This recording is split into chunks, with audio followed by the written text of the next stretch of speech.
இந்த சூறாவுல இத்தாவுடைய சட்டம், தலாக்குடைய சட்டம், இந்த இத்தா தலாக் அனைத்துக்கும் மிக முக்கியமானது தக்வா, அல்லாஹுடைய பயம்.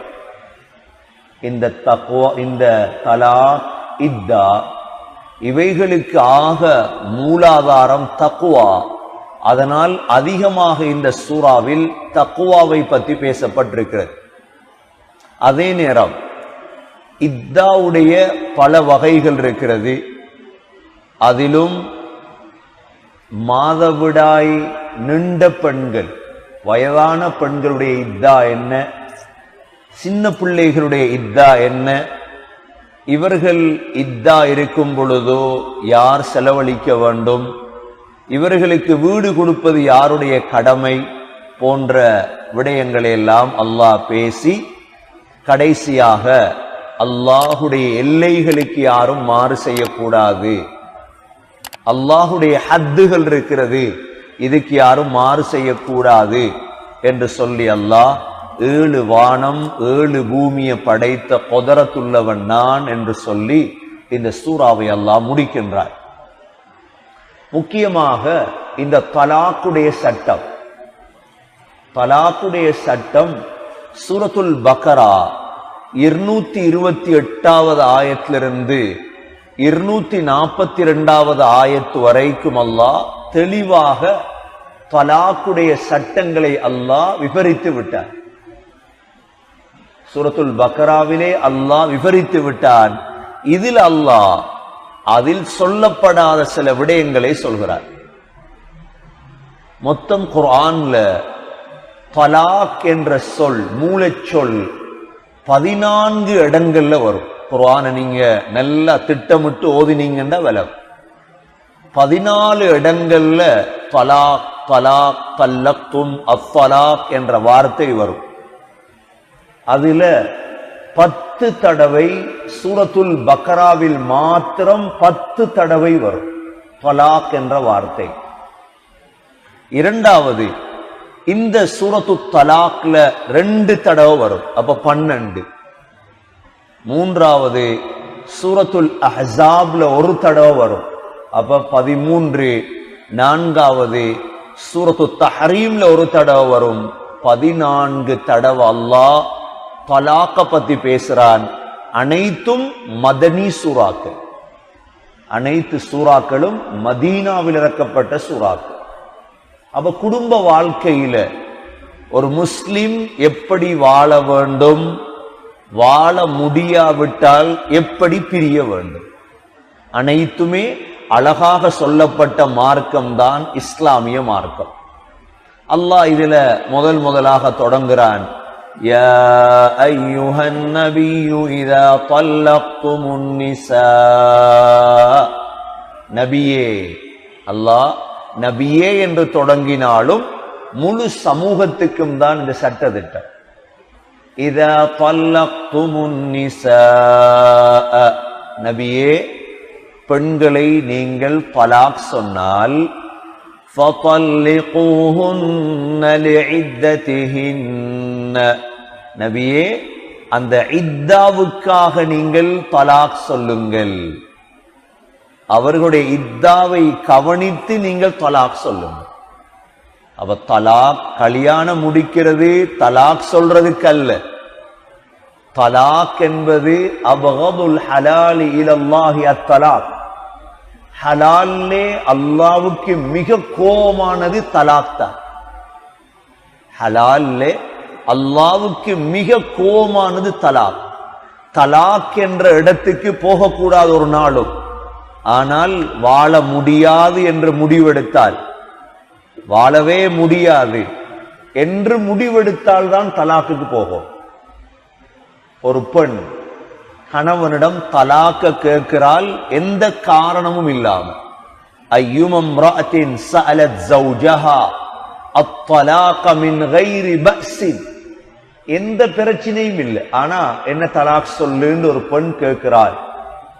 நபி அவங்க சொன்னாங்க, ஹர்ரமல்லாஹு அலைஹா ராயிஹத்தல் ஜன்னஹ், சொர்க்கத்துடைய வாடையை அல்லாஹ் அவளுக்கு ஹராமாக்கி விடுவார். சொர்க்கத்துடைய வாடை என்ன? அவளுக்கு ஹராம். ஒரு பெண் இன்னொரு ஆணோடு ரகசிய தொடர்புல ஈடுபட்டு முந்திய கணவனோட சண்டை பிடிச்சு தலாக்க கேட்கிறாள். உதாரணமா உலகத்தில் எல்லாமே செஞ்சிடலாம், ஆனால் அல்லாவுக்கு ரகசியம் தெரியும். ஹதீஸ்ல வந்திருக்குது, சொர்க்கத்துடைய வாடைய கூட நுகர முடியாது. ஏன் சொர்க்கத்துடைய வாடைய சொன்னார்கள்? சொர்க்கத்துடைய வாடை 40 ஆண்டுகள் அதனுடைய வாடை வரும். அதை கூட அவளால் அடைய முடியாது. தலாக்க கேட்டால் காரணம் இல்லாம ஒரு ஆண் தலாக் கொடுக்கவும் முடியாது. காரணம் இல்லாம தலாக் கொடுக்கவும் முடியாது. அப்படித்தான் தலாக் கொடுக்கணுமாக இருந்தால் அதற்கான காரணிகள் இருக்கு. முதலாவது தேர்ந்தெடுத்தது பிழையாக மாறிச்சு. தேர்ந்தெடுத்தீங்க எதை வச்சுண்டா, ஒரு பெண்ணை வெள்ளை தோலை வச்சு தேர்ந்தெடுத்தீங்க. தோல் நல்லா இருக்குது வெள்ளை, ஆனா கல்பு கருப்பா இருக்கு. இன்னைக்கு அதிகமாக செலக்ட் பண்றது அதுதான். தோல் வெள்ளையா இருந்தா கல்யாணம் ஓகே. எங்கட ஹசரத் சொல்லுவாரு, பொன் பார்க்க போறேன்னா சுபஹ் தொழுதுட்டு போகணுமா. பொன் பார்க்க போறேன்டா சுபஹ் தொழுதுட்டு தான் பொன் பார்க்க போகணுமா. அசில் வடிவம் விளங்கும். நீங்க பொன் பார்க்க போறது இஷாக்கு போறோம், பொன் பார்க்கறதுக்கு போகணும் ஒருவேளை சுபஹ் தொழுதுட்டு தான். அப்ப விளங்கும் வெல்ற தோல் என்ன ஹால். இன்றைக்கு ஒரு பெண்ணை தேர்ந்தெடுக்கிறதுடைய முதல் அடிப்படை அவள் வெள்ளையாக இருக்கும். இரண்டாவது அவள் தொழிலாளியாக இருக்கும். அவள்கிட்ட இருந்து வருமானம் வரும். அப்ப இந்த வாழ்க்கை சந்தோஷமாக அமைகிறது கஷ்டம். அதனாலதான் தலாக்குடைய முதல் காரணம் கெட்ட தேர்வு. ஒரு பெண்ணை தேர்ந்தெடுத்துட்டீங்க, எப்படியும் உங்களுக்கு தெரியும், குடும்ப வாழ்க்கையில வாழ்ந்தவங்களுக்கு தெரியும், 1 மாதம் 2 மாதம் 3 மாதம் வாழ்க்கை ஒரு நாடகமாக போகும். எப்படியும் ஒரு மாப்பிள்ளை தன்னையும் காட்டிக்கொள்ள மாட்டார், ஒரு பெண் தன்னையும் காட்டிக்கொள்ள மாட்டாள். 2 பேருடைய 3 மாத வாழ்க்கை சில நாடகமாக கழியும். அதற்கு பிறகுதான் 3 மாதத்துக்கு பிறகுதான் அசில் குணங்கள் வெளிவர ஆரம்பிக்கும். இப்பதான் பிரச்சனை ஆரம்பம். அதனாலதான் தலாக்குடைய முதல் காரணம் சூல் இக்தியார். நீங்கள் தேர்ந்தெடுத்தது பிழையாக மாறிச்சு. நீங்க மிக கௌரவமானவர், ஆனா நீங்க தேர்ந்தெடுத்த மனைவி கௌரவமற்றவள். நீங்க முக்கியமானவர், ஆனா உங்களோட மனைவி, நீங்க மருமகள் எடுத்தீங்க, சரி வருது இல்ல. இப்ப தலாக்குக்கு போகலாம். இரண்டாவது, மார்க்கத்துடைய வாசமே இல்லை.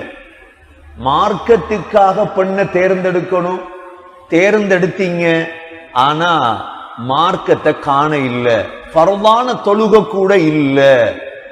சொல்லி பார்க்கலாம், உபதேசம் செய்யலாம், ஏலாண்டா தலாக்.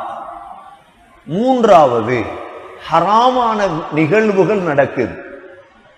ஒரு பெண்ணிடமோ ஆணிடமோ ஹராமான விடயங்கள். அண்மை காலங்கள்ல வந்த ஆக முறைப்பாடுகள் தான் கணவனுடைய சொத்தை கொண்டு போய், வாங்கிய நகையை கொண்டு போய் கணவனுக்கு தெரியாம ஈடு வச்சு காசு எடுக்கிறது. இதுக்காக கல்யாணங்கள் பிரிந்தது. இது ஹராமான நிகழ்வும். இந்த உபதேசம் பண்ணலாம், எச்சரிக்கை பண்ணலாம், அதையும் மீறினால் தலாக். நான்காவது, ஒழுங்கான ஹக்குகள் நிறைவேற்றப்படாமை. கணவன் மனைவியுடைய ஹக், மனைவி கணவனுடைய ஹக், உரிமைகள் இருக்குது.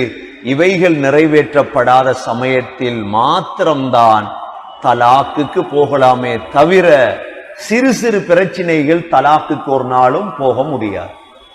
சரி, அல்லாஹ் சொல்றான், அப்படித்தான் நீங்க தலாக்குக்கு வந்துட்டீங்க. இப்ப நீங்க யோசிக்கலாம், இவ்வளோ டீப்பா தலாக்க பத்தி குர்ஆன்ல பேசியிருக்குதா? இஸ்லாம் என்பது நான் அடிக்கடி சொல்லிருக்கிறேன் முந்தி, இஸ்லாத்துடைய விடயங்கள் என்பது ஒரு பாமசிய போல.